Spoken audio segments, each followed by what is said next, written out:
Okay. So hello everyone, welcome to sixth lecture of design of RCC, and in today's class I am going to discuss about the losses of pre-stressed concrete. So first of all I will tell you what is losses of pre-stressed concrete. So the amount of applied pre-stressing force decreases with time, which is known as loss of pre-stresses. Actually होता क्या है कि starting में जितना pre stressing force हम introduce करते हैं member में उतना वो नहीं रह पाता। क्या होता है, टाइम के साथ वो धीरे धीरे क्या होता है, रिड्यूस होता जाता है। टाइम के साथ धीरे धीरे क्या होता है, रिड्यूस होता जाता है। अब रिड्यूस होने का रीजन है जो वेरियस हो सकता है ना, डिफरेंट रीजन हो सकता है। तो जो रीजन होगा उसी के बेसिस पे क्या होगा, टाइप ऑफ लॉसेस को हम लोग डिफाइन करेंगे, है ना। So the amount of applied pre stressing force decreases with the time, which is known as loss of pre-stresses, which is known as loss of pre-stress. So it may be vary from 50 to 20%. Total range इसका बता दिया कि total loss कितना हो सकता है, 15 से 20% के बीच हो सकता है। टोटल लॉस कितना होगा, 15 से 20% के बीच होगा, है ना। अभी देखेंगे कि प्री टेंशन में और पोस्ट टेंशन में दोनों वैल्यू है जो अलग अलग होगा। प्री टेंशन में अलग होगा, पोस्ट टेंशन में अलग होगा।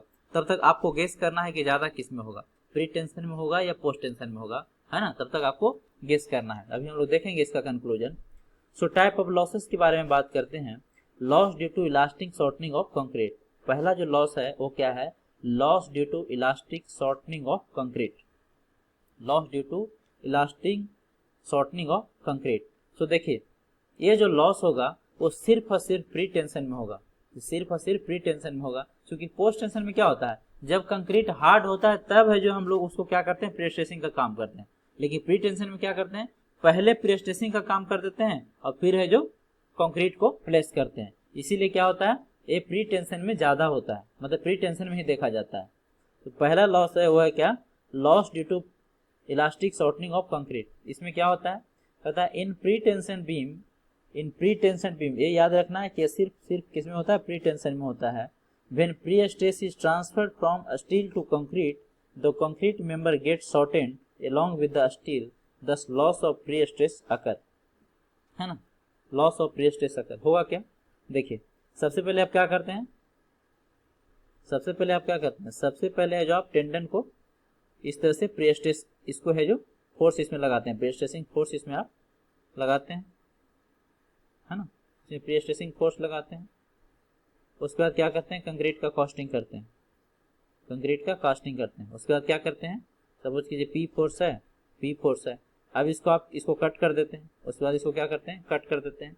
अब क्या होगा, जब आप कट करेंगे तो कट करने के बाद ये क्या होगा, प्री स्ट्रेसिंग फोर्स है जो किस पे ट्रांसफर करेगा, कंक्रीट पे ट्रांसफर करेगा, कंक्रीट पे ट्रांसफर करेगा। किसके द्वारा, बॉन्ड, जो स्टील और कंक्रीट के बीच में बॉन्ड है उसके द्वारा क्या होगा, प्री स्ट्रेसिंग फोर्स है जो स्टील से किस पे ट्रांसफर होगा, कंक्रीट मेंबर पे ट्रांसफर होगा, स्टील से कंक्रीट मेंबर पे ट्रांसफर होगा, है कि नहीं। बट इसके दौरान क्या होता है, कुछ लॉसेस हो जाता है। वो कैसे होता है, क्योंकि जब स्ट्रेस का ट्रांसफर स्टील से कंक्रीट पे होता है तो ये जो हमारा मेंबर है, ये जो कंक्रीट मेंबर है वो शॉर्टन हो जाता है। कहने का मतलब है कि अब होगा जो क्या हो जाएगा, ये कुछ छोटा हो जाएगा। इस तरह से कुछ है जो मेंबर है जो छोटा हो जाएगा, है ना। और जब ये मेंबर छोटा हो जाएगा तो क्या हो जाएगा, कुछ लॉस हो जाएगा, कुछ क्या हो जाएगा, लॉस हो जाएगा। स्ट्रेसेस में कुछ क्या हो जाएगा, लॉस हो जाएगा, है ना। So in pre tension beam, when pre stress is transferred from steel to concrete, the concrete member get shortened along with the steel. इसके साथ क्या होगा, स्टील भी शॉर्टेन होता है। क्योंकि मेंबर जब शॉर्ट हुआ तो स्टील भी क्या हो जाएगा, शॉर्ट हो जाएगा, स्टील भी शॉर्ट हो जाएगा, है ना। 10 लॉसेस ऑफ प्री स्ट्रेस अकर। और इसका जो रेंज होता है वो 3 to 6% होता है। इसका रेंज क्या होता है, 3 to 6% होता है। So it only occurs in pre tension member, this is very very important. ये सिर्फ किसमें देखा जाता है, जो loss due to elastic shortening of concrete है वो जनरली किसमें देखा जाता है, सिर्फ और सिर्फ है जो प्री टेंशन मेंबर में देखा जाता है। पोस्ट टेंशन में नहीं देखा जाता है। पोस्ट टेंशन में इसकी वैल्यू बहुत कम होती है, इसीलिए इसको इग्नोर करते हैं, है ना। जनरली 1% होता है जो बहुत कम है। सो कोई यदि पूछेगा कि loss due to elastic shortening of concrete किस में होता है, तो प्री टेंशन मेंबर में होता है, ठीक है। अब देखिए, अब इसमें इसका कुछ कैलकुलेशन है वो हमें करना है, वो हमें क्या करना है, ठीक है। तो देखिए इसमें आपको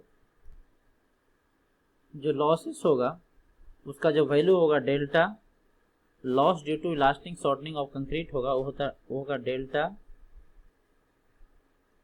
इसका जो मैथमेटिकल फॉर्मूला है वो हमारा इंपॉर्टेंट है एग्जाम पॉइंट ऑफ व्यू से, एग्जाम पॉइंट ऑफ व्यू से। So delta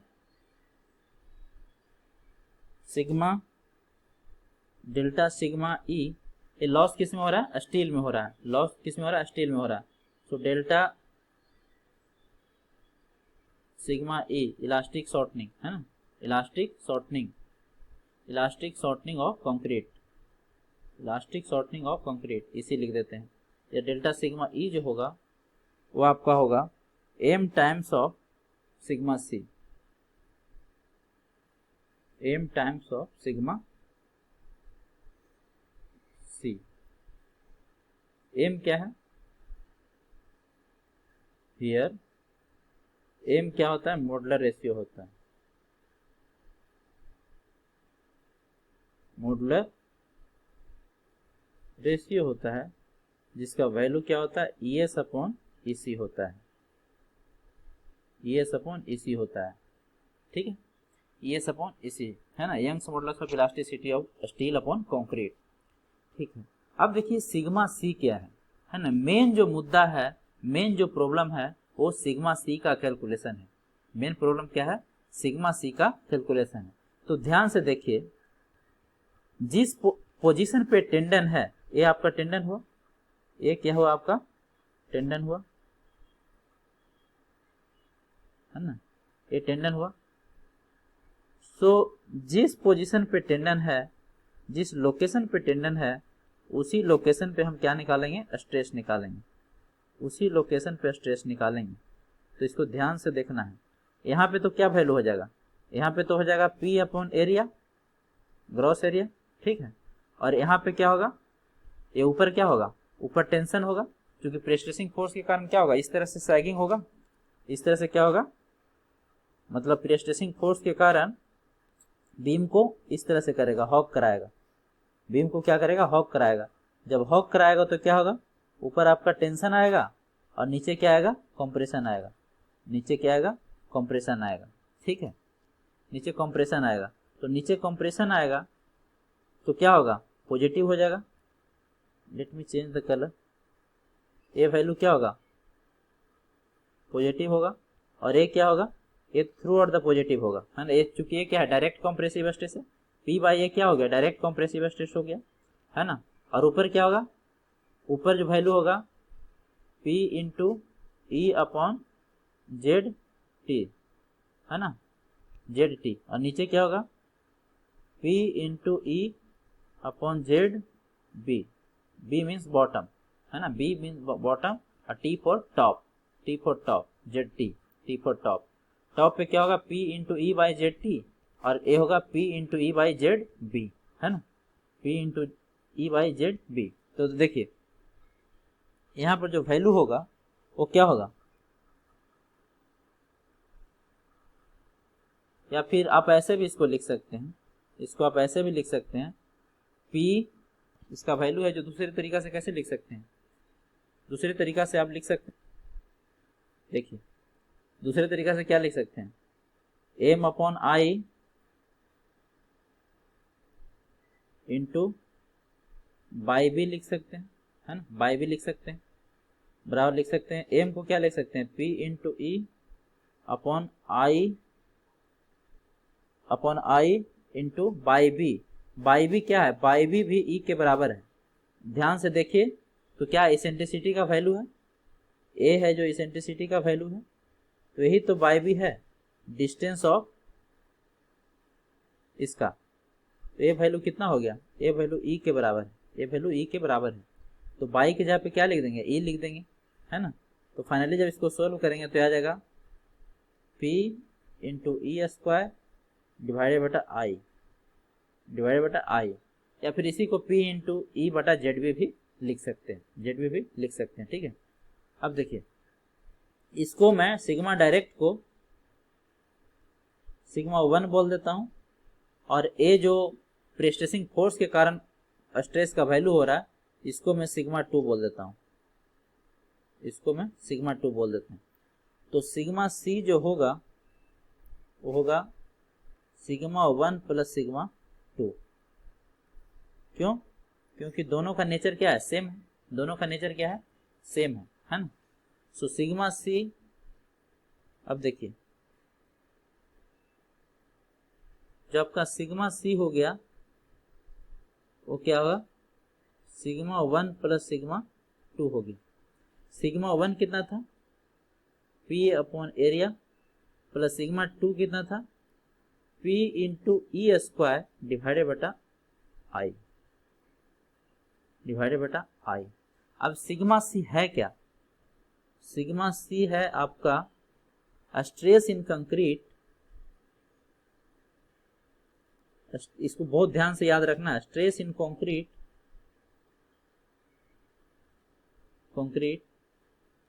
at the level of steel। ये स्ट्रेस इन कंक्रीट तो है, लेकिन कहां पे स्ट्रेस है?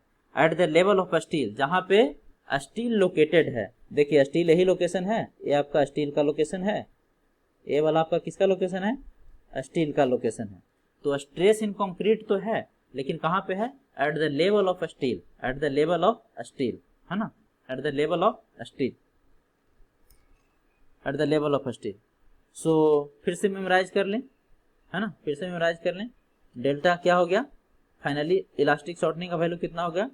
डेल्टा सिग्मा ई का वैल्यू है तो कितना होता है? एम इंटू सिग्मा सी होता है ना, एम इंटू सिग्मा सी होता है। सिग्मा सी क्या होता है? Sigma 1 plus sigma 2 P by A plus P E square बटा आई। तो ये आपका फॉर्मूला है जो याद रखना, फॉर्मूला है जो आपको क्या रखना है? याद रखना है ना। चलिए अब आगे बढ़ते हैं। सेकंड क्या है? Loss due to shrinkage of concrete, loss due to shrinkage of concrete. दूसरा लॉस क्या है? Loss due to shrinkage of concrete. So concrete get shrinks because of drying and chemical changes. जब कंक्रीट कास्ट करते हैं उसके बाद क्या होगा? धीरे धीरे सेट होगा। तो सेट होगा तो क्या होगा? यानी ड्राइंग प्रोसेस इसका स्टार्ट हो जाएगा। और क्या होगा? इसके साथ ही साथ कुछ उसमें केमिकल चेंजेस भी आएगा, है ना। For pre tension member it is about 5%, इसका वैल्यू कितना है? 5%। और पोस्ट टेंशन में क्या होता है? 3 to 4%, 3 to 4%। अब देखिए पहले देखते हैं किसके कारण? प्री टेंशन के कारण, है ना। सबसे पहले देखते हैं प्री टेंशन में। सो इन प्री टेंशन जो आपका in pre tension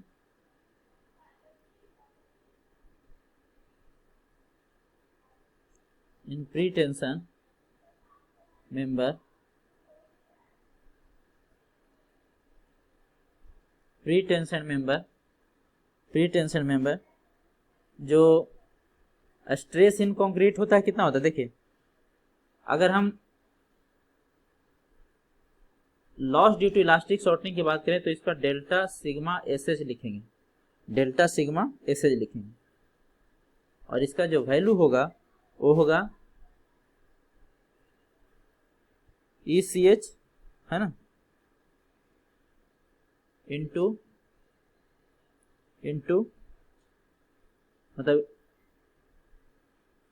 ES modulus of elasticity of steel into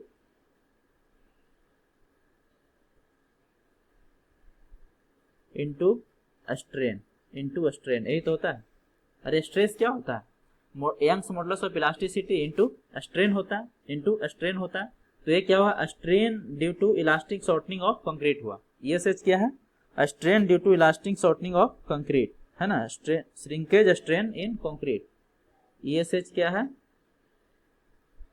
shrinkage strain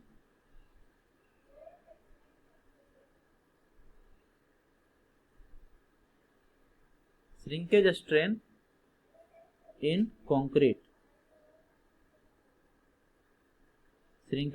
concrete, लेकिन आपको याद होगा एक इसके लास्ट क्लास में मैंने बताया था कि जो श्रिंकेज स्ट्रेन का वैल्यू होता है वो प्री टेंशन और पोस्ट टेंशन के लिए अलग अलग होता है, प्री टेंशन और पोस्ट टेंशन के लिए अलग होता है। तो इन प्री टेंशन मेंबर जो ESH का वैल्यू होता है, एप्सिलॉन नॉट ESH का वैल्यू, श्रिंकेज स्ट्रेन का जो वैल्यू होता है वो होता था 3 इंटू 10⁻⁴ होता था, 3 इंटू 10⁻⁴ होता था, है ना। जबकि पोस्ट टेंशन में कितना होता था, इन पोस्ट टेंशन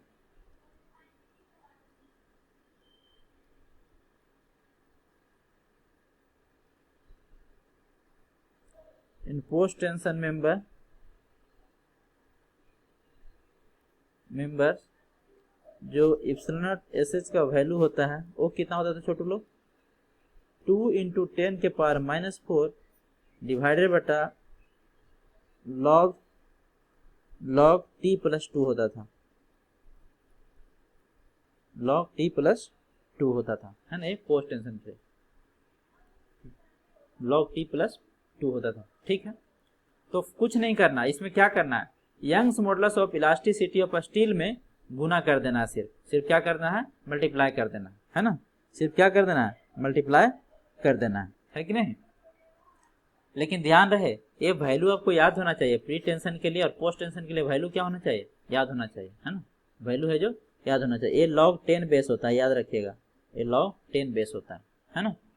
तो यदि ये वैल्यू याद है आपको, t का वैल्यू आपको देगा, t है जो क्या होता है, t इन डेज होता है, t होता है क्या, time in days, time in days, ठीक है। तो ये आपका हुआ loss due to shrinkage of concrete, loss due to shrinkage of concrete.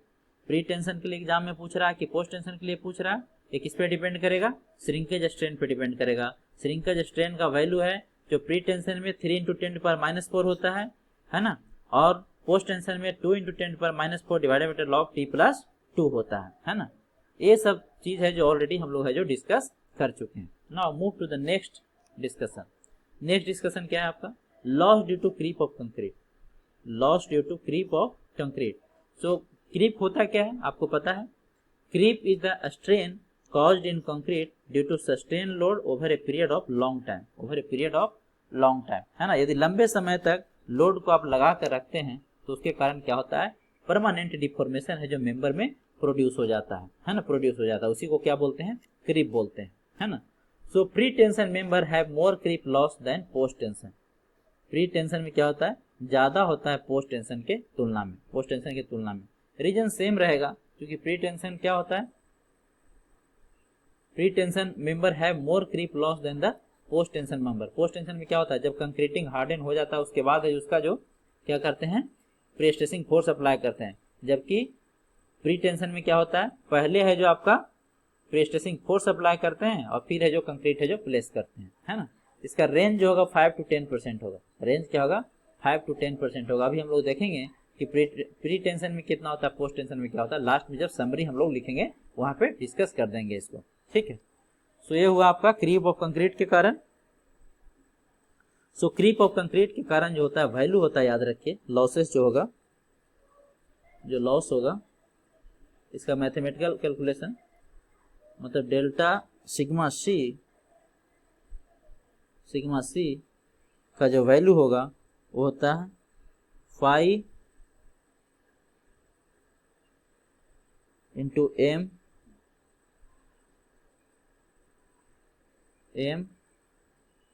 Into sigma C होता है, इंटू सिग्मा सी होता है ना।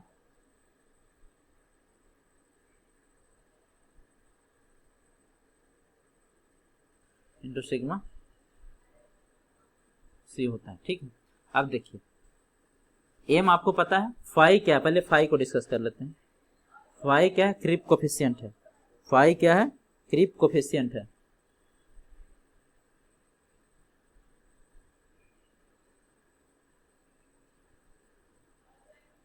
ना। फाई क्या है, क्रीप कोफिशिएंट है, क्रीप कोफिशिएंट है। और इसका वैल्यू क्या होता है, इसका वैल्यू होता है creep strain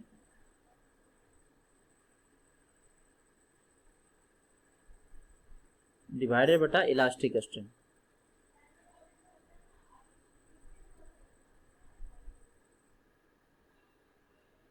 creep strain divided बटा इलास्टिक स्ट्रेन, है ना। क्रीप स्ट्रेन डिवाइडेड बटा इलास्टिक स्ट्रेन। एम क्या है, एम क्या है, दूसरी बात कि क्रीप कोफिशिएंट का वैल्यू है जो आपका डिपेंड करता था किस पे, एज पे डिपेंड करता था, है ना, एज पे डिपेंड करता था। आपको याद है 2.2, 1.6, 1.1 मैंने बताया था, है ना, 2.2, 1.6 और 1.1 है जो वैल्यू बताया था कोड में। एम क्या होता है, मॉडुलर रेशियो होता है। एम क्या होगा, मॉडुलर रेशियो होगा, मॉडुलर रेशियो होगा, ठीक है। सिग्मा सी क्या होगा, फिर से वही होगा, सिग्मा सी कितना, P by A plus P into E square divided बटा आई। ये होता क्या है sigma C, stress in concrete, stress in concrete, stress in concrete at the level of a steel, at the level of steel, at the level of steel, है ना, at the level of steel। So stress है लेकिन कहाँ पे, stress in concrete eight the level of steel. अभी मैंने बताया आपको कुछ इस तरह से कि आपको बीम का सेक्शन है, ये आपका सीजी है, और यहाँ पे यदि टेंडन है, ये आपका टेंडन है, तो इसके कारण जो फोर्स होता है, जो स्ट्रेस होता है, एक तो आपका डायरेक्ट स्ट्रेस होगा, है ना, जो थ्रू आउट द क्या होता है, पॉजिटिव होता है। अब प्लस क्या आएगा, प्लस आपका ये वैल्यू आएगा,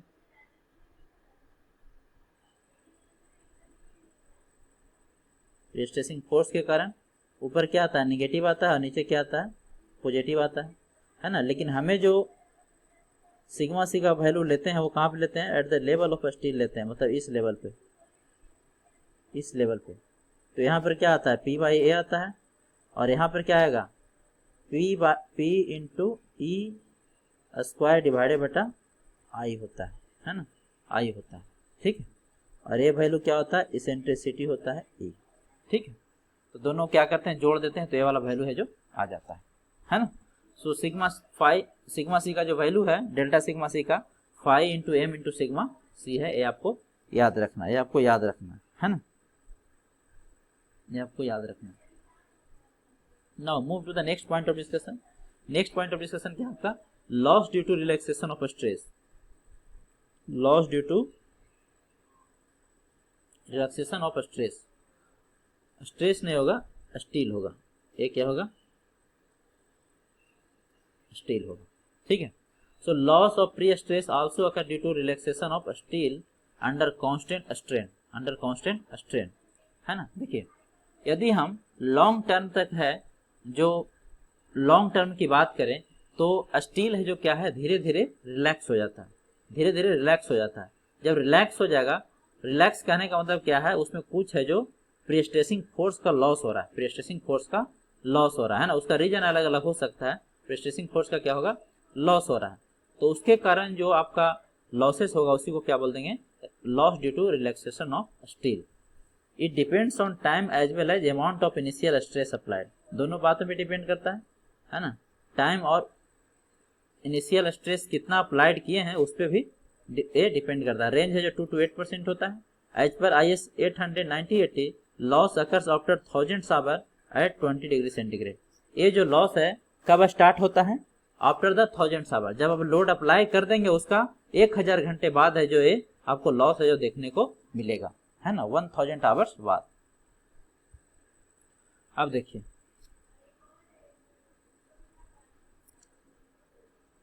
नेक्स्ट है आपका loss due to anchorage slip, loss due to anchorage slip. अब एंकरेज स्लिप का क्या मतलब है, कहता है during transfer of pre stress from steel to concrete, steel to concrete tendons में slip which causes loss of pre stress, which causes loss of pre stress. Suppose कीजिए कि स्टार्टिंग में जो टेंडन का लेंथ था वो कुछ ए था, एल था, स्टार्टिंग में क्या था, एल था, है ना, स्टार्टिंग में एल था। जब आप प्रेस्ट्रेसिंग फोर्स अप्लाई किए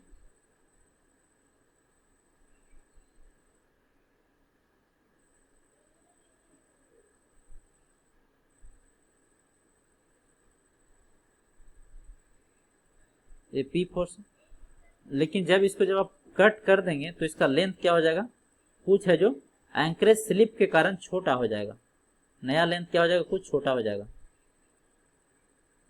इस बार सपोज कीजिए कि लेंथ जो छोटा हो गया, कितना से, इतना से, इसका वैल्यू क्या होगा, डेल्टा एल होगा। ये डेल्टा एल से क्या हो गया, छोटा हो गया, डेल्टा एल से छोटा हो गया, ठीक है, डेल्टा एल से क्या हो गया, छोटा हो गया। सो लॉस क्या होगा, जो लॉस होगा डेल्टा सिग्मा एस, स्लिप के कारण जो लॉस होगा वो होगा, ये छोटा हो जाएगा तो कितना हो जाएगा, इसके कारण मतलब क्या होगा, कुछ स्ट्रेन डेवलप होगा, है ना, स्ट्रेन डेवलप होगा। तो स्ट्रेन क्या होगा, चेंज इन लेंथ बटा original length, change in length बटा original length into Young's modulus of elasticity of steel, यही होगा। बहुत सिंपल है। स्ट्रेस क्या होता है, strain into Young's modulus of elasticity, और स्ट्रेन क्या होता है, चेंज इन लेंथ बटा original length, change in length बता ओरिजिनल लेंथ, है कि नहीं। डेल्टा एल क्या है, डेल्टा एल है आपका change in length due to slip, change in length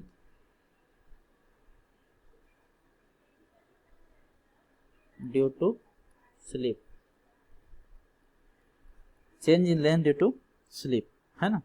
L क्या होगा आपका, एल है जो ओरिजिनल लेंथ है,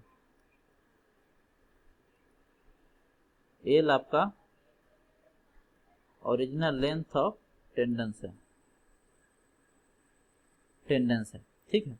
अगर परसेंटेज लॉस निकालना चाहें, परसेंटेज लॉस निकालना चाहें तब क्या होगा, डेल्टा एस डिवाइडेड बटा सिग्मा इंटू 100 इंटू 100, है कि नहीं। चेंज इन मतलब लॉसेस डिवाइडेड बटा लॉस इन स्ट्रेस डिवाइडेड बटा original stress into 100, original stress into 100, है ना। सिग्मा नॉट बोल दीजिए, सिग्मा नॉट क्या है, initial stress, initial stress in what, in steel, जिसका वैल्यू क्या होता है, लोड अपॉन एरिया, मतलब prestressing force upon area of steel, area of steel, है ना, prestressing force upon area of steel, ठीक है। तो ये हो गया आपका loss due to anchorage slip, है ना। अब देखिए, द स्लिप ऑफ टेंडन में very from 2 mm to 5 mm, generally जो स्लिप होता है कितना होता है, 2 mm से 5 mm होता है। नेक्स्ट देखिए, loss due to friction, loss due to friction, है ना। So loss due to friction है जो काफी इंपॉर्टेंट है, इसका क्या रीजन है इसको हम लोग डिटेल में देखेंगे। So loss due to friction only occurs in post tension member, पहला स्टेटमेंट कहता है कि ये जनरली किस में होगा, पोस्ट टेंशन मेंबर होगा। अब सिर्फ पोस्ट टेंशन मेंबर में ही क्यों होता है, इसका रीजन है जो मैं अभी दूंगा, है ना। सो रीजन इसका क्या है, सबसे पहले देखिए रीजंस फॉर फ्रिक्शन लॉसेस क्या क्या है, फ्रिक्शन इन जैक्स, जहां पे आप जैक लगाएं यहाँ पे फ्रिक्शन डेवलप होगा तो उसके कारण लॉस होगा। Friction between tendon and duct, tendon and duct, अब समझ में आ रहा होगा कि प्री टेंशन में क्यों नहीं होता। देखिए लॉस जो फ्रिक्शन हो रहा है किसके किसके कारण हो रहा है, वो हो रहा है आपका टेंडेंस और जो डक्ट आपने छोड़ा है, जो आपने डक्ट छोड़ा है, जो ट्यूब छोड़ा है उसके बीच में हो रहा है ना, उसके बीच में हो रहा है ना।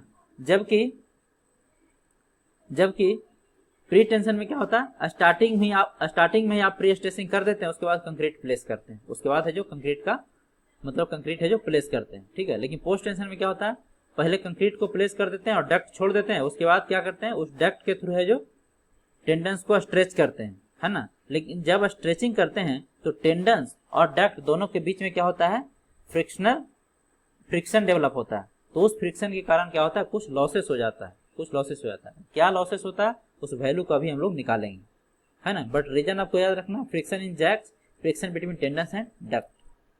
This type of loss occur due to, किसके कारण होगा, the end curvature of the pre stress tendon which causes friction between the concrete and the tendons.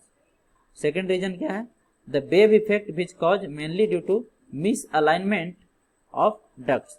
Alignment suppose कीजिए जो duct का है कुछ ऐसा ना होके कुछ ऐसा हो गया, गलती से कुछ ऐसा हो गया, डक्ट है जो कुछ ऐसा बन गया, क्या हुआ, अलाइनमेंट इसका गड़बड़ हो गया।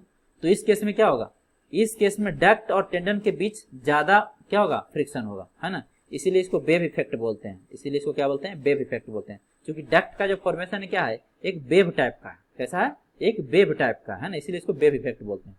तो जब डक्ट ऐसा होगा, सपोज कीजिए 1 नंबर है या 2 नंबर है, तो ज्यादा लॉसेस किस में होगा, 2 नंबर में। क्यों, क्योंकि इसमें क्या होगा, टेंडन यहाँ पे भी फ्रिक्शन करेगा और यहाँ पर भी करेगा, है ना, है कि नहीं, यहाँ पे भी करेगा, तो ज्यादा इसमें लॉसेस होगा वेव के कारण। मतलब अलाइनमेंट क्या हो गया, चेंज हो गया, है ना। अभी कैलकुलेशन करेंगे कैसे, इसका वैल्यू कैसे निकालेंगे, अभी है जो आपको क्लियर हो जाएगा, है ना, अभी है जो आपको क्लियर हो जाएगा। सपोज कीजिए सबसे पहले इसका मैं वैल्यू लिख देता हूँ।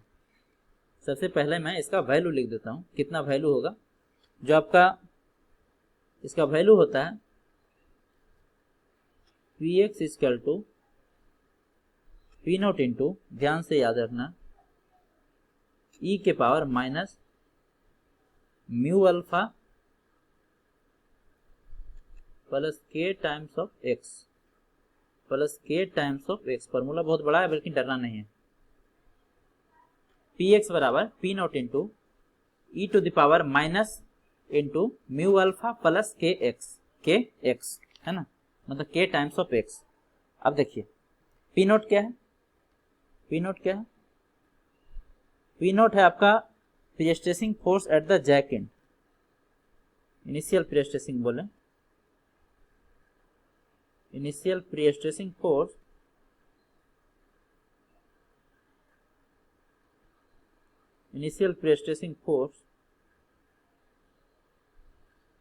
Eight the jack end, mu क्या है, म्यू है आपका coefficient of friction,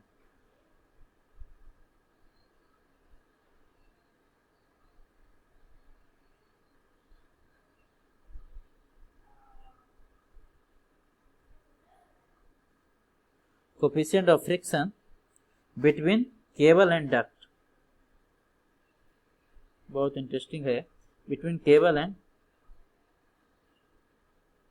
duct,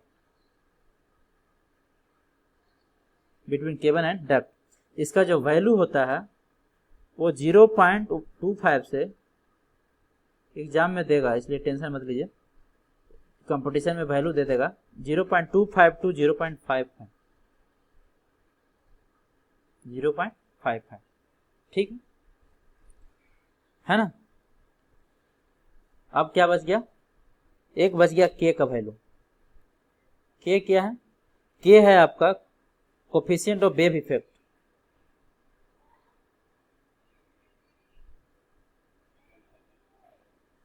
coefficient of wave effect,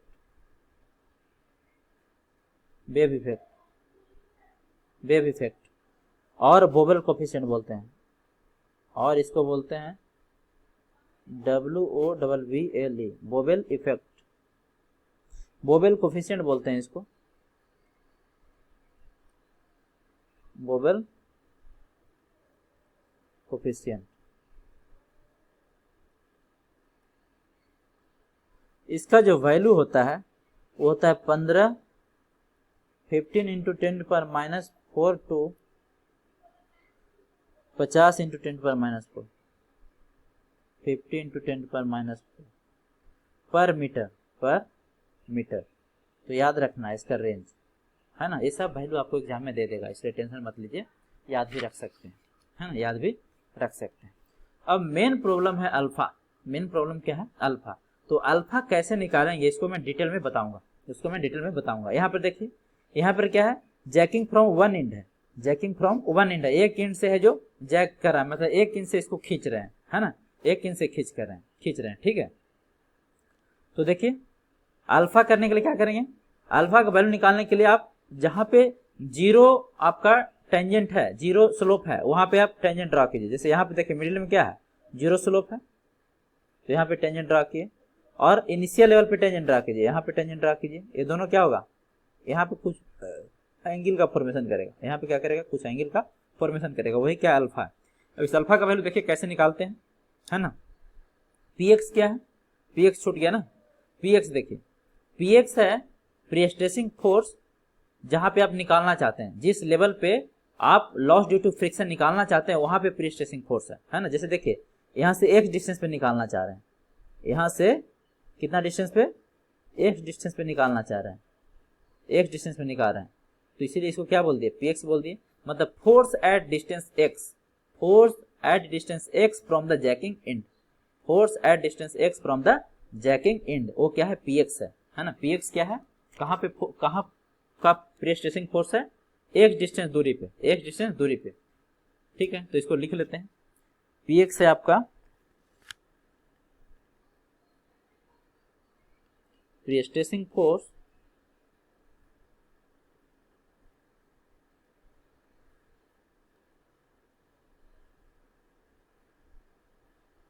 at a distance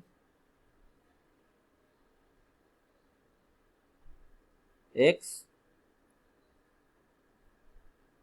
from jacking end, from jacking end, ठीक है। Pre-stressing force at A distance x from jacking end। अब पूरा story alpha का आपको बताते हैं। अल्फा क्या है, अल्फा आपका है the cumulative angle in radiance, the cumulative angle, the cumulative angle in radians,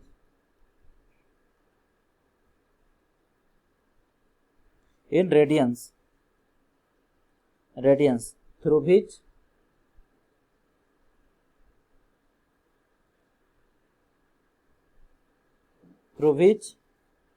the tangent to the cable, through which the tangent to the cable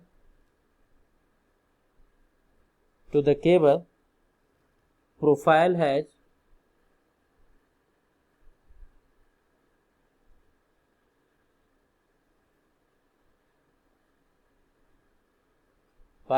turned between any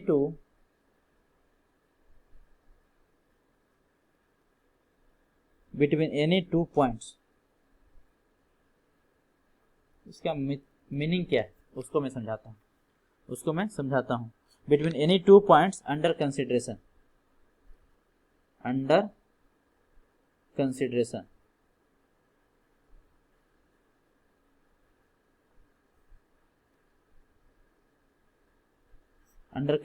between any point under consideration, ठीक है, under consideration। देखिए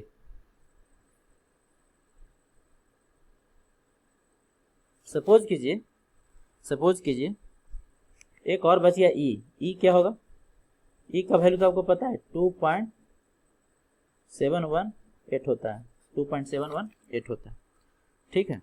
अब देखिए tendon की जब बात करते हैं तो टेंडन स्ट्रेट भी हो सकता है, पैराबोलिक भी हो सकता है। तो पहला देखिए फॉर स्ट्रेट टेंडन,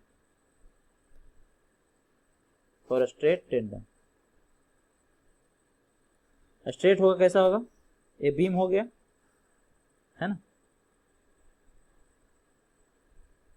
ये बीम हो गया, और इसमें आपने जो टेंडन प्रोवाइड किया कुछ ऐसा प्रोवाइड किया, ये centre line of the beam हो गया है ना, और इसमें टेंडन कुछ इस तरह से प्रोवाइड किया आपने,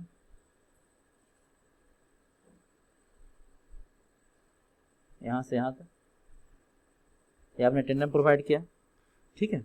टोटल लेंथ सपोज कीजिए एल है, तो एक कितना हो जाएगा, ये टोटल एल है तो एक कितना हो जाएगा, l/2 हो जाएगा, और इधर भी क्या हो जाएगा, ये l/2 हो जाएगा, है ना, l/2 हो जाएगा, है ना। सपोज कीजिए कि ये जो वैल्यू है ये θ1 है, और ये जो वैल्यू है ये θ2 है ना। तो जो अल्फा का वैल्यू होगा वो किसी भी केस में, चाहे पैराबोली हो या स्ट्रेट हो, θ1 प्लस θ2 होगा, θ1 प्लस θ2 होगा, है ना। अल्फा का वैल्यू क्या होगा, θ1 प्लस θ2 होगा, है ना। अब देखिए इस केस में हम लिख सकते हैं tan थीटा बराबर, tan थीटा क्या लिख सकते हैं, लंब बटे आधार, तो यही तो लंब है। ये क्या होता है, इसेंट्रिसिटी होता है। ये क्या होता है, इसेंट्रिसिटी होता है ना, इसेंट्रिसिटी। तो क्या होगा, E अपॉन L बाई 2, तो क्या हो जाएगा, 2E बाई L हो जाएगा, 2E बाई L हो जाएगा, है ना, 2E बाई L हो जाएगा। तो इस केस में जो अल्फा का वैल्यू होगा tan थीटा 1 प्लस, देखिए अब चूंकि ये थीटा बहुत छोटा है तो tan थीटा को हम क्या लिख सकते हैं, थीटा लिख सकते हैं, यानी क्या हो जाएगा 2E बाई L हो जाएगा, है ना। तो अल्फा क्या होगा, थीटा 1 प्लस थीटा 2, तो 2E by L plus 2E by L कितना आ गया, 4E बाई L। बट ध्यान रहे E क्या है, E है जो इसेंट्रिसिटी है, eccentricity of tendons, of tendon, ठीक है। तो ये आपका स्ट्रेट टेंडन का हुआ। अगर पैराबोलिक होगा, दूसरा क्या हो सकता है, for parabolic, for parabolic tendon. Suppose कीजिए ये आपका बीम है, ये आपका बीम है ना, ये इसका सेंटर लाइन है, और आपने जो टेंडन प्रोवाइड किया है वो कुछ इस तरह से किया है, पैराबोलिक किया है, इस तरह से, है ना। कैसा हो गया प्रोफाइल, पैराबोलिक हो गया। यहाँ पर थीटा 1 है और यहाँ पे क्या है, थीटा 2 है, यहाँ पे थीटा 2 है, ठीक है। यहाँ से मान लेते हैं जैकिंग कर रहे हैं इसका, ठीक है, जैकिंग कर रहे हैं तो, और आपको जो प्रीस्ट्रेसिंग, जो आपको लॉस ड्यू टू फ्रिक्शन निकालना है, वहां से x डिस्टेंस पे निकालना है, यहाँ से x डिस्टेंस पे निकालना है, ठीक है। कितना डिस्टेंस पे, x डिस्टेंस पे आपको निकालना है। तो यहाँ पे क्या करना पड़ेगा, px का वैल्यू निकालना पड़ेगा। px का वैल्यू जनरली एग्जाम में दे देता है, ये डिस्टेंस भी आपको एग्जाम में दे देगा, एग्जाम में x का वैल्यू भी दे देगा और px का वैल्यू दे देगा, और ये क्या है आपका पी नॉट है। प्रॉब्लम है कि यहाँ पे अल्फा कैसे निकालेंगे, यहाँ पे अल्फा कैसे निकालेंगे, है ना। अल्फा देखिए होता क्या, इस केस में अल्फा ये होगा,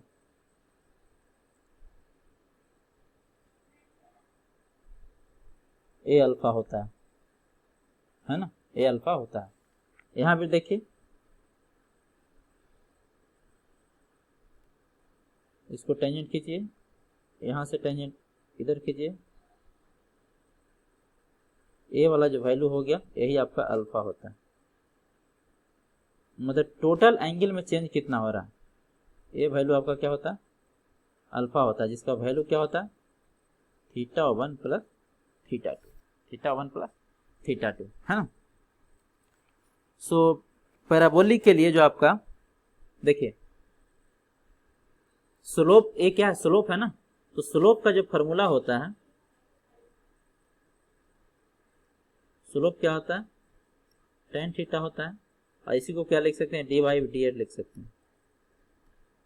इसका जो वैल्यू होता है वो होता है 4/L square into L minus 2x, L minus 2x, है ना। L क्या होगा, ये आपका length, overall length, overall length होगा, ओवरऑल लेंथ होगा, ठीक है। इस केस में आपका जो थीटा 1 का वैल्यू होगा वो होगा 4E/L, और थीटा 2 का जो वैल्यू होगा वो भी क्या होगा, 4E/L। तो अल्फा का वैल्यू क्या हो जाएगा, 4E/L प्लस 4E/L कितना हो जाएगा, 8E/L, 8E/L। क्लियर है, क्लियर है ना, 8E/L। तो ये हो गया loss due to friction, loss due to friction, है ना। ओके, अब देखिए एक चीज इसमें और आ गया, वो मैं बता दूं आपको। अगर है जो जैकिंग है जो बोथ एंड से किया गया, जैकिंग है जो बोथ एंड से किया गया, इधर से भी किया गया है और इधर से भी किया गया, तो इस केस में जो x का वैल्यू होगा वो हमेशा L/2 होगा। अगर जैकिंग फ्रॉम बोथ एंड है,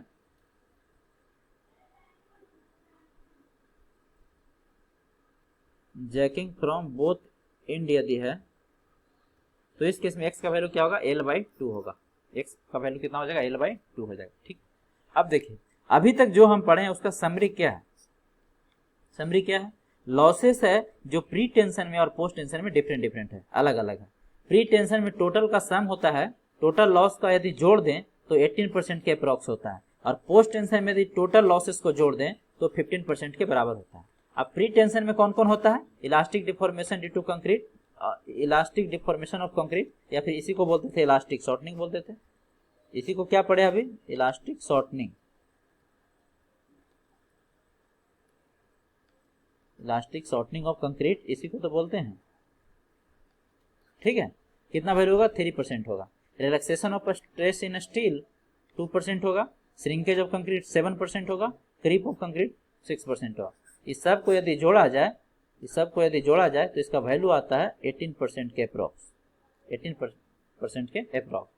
पोस्ट टेंशन में कम होता है ना। पोस्ट टेंशन में elastic deformation of concrete generally neglect करते हैं। यदि सभी बायर को एक बार स्ट्रेस किया गया, no loss due to elastic deformation if all wires are simultaneously tension, अगर सभी बायर, जितना भी टेंडन है, जितना भी बायर है, वो सबको एक बार यदि हम स्ट्रेस करते हैं तो 0 वैल्यू होगा।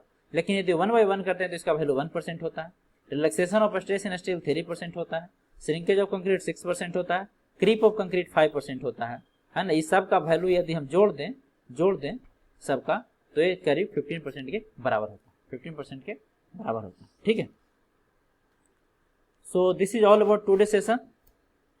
I hope all of you have enjoyed the session, है ना। सो नेक्स्ट क्लास में हम लोग स्टार्ट करेंगे लिमिट स्टेट मेथड।